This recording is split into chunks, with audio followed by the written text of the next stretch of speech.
In front of me is INFINIX Hot 50, and today I would like to show you how you can turn on or off location.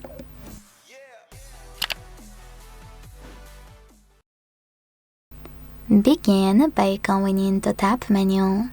To do that, swipe down from the top right corner of your screen. Now you can look for location shortcut right away. Or if you want to see names of your shortcuts, hold this line and drag it down.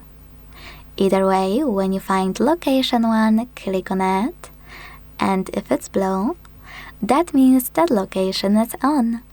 To switch it off, tap on the same shortcut until it's gray.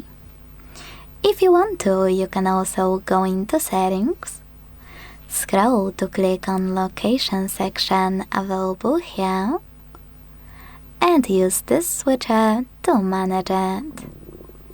Thanks so much for watching. If you enjoyed this video, leave a like, comment and subscribe. Bye!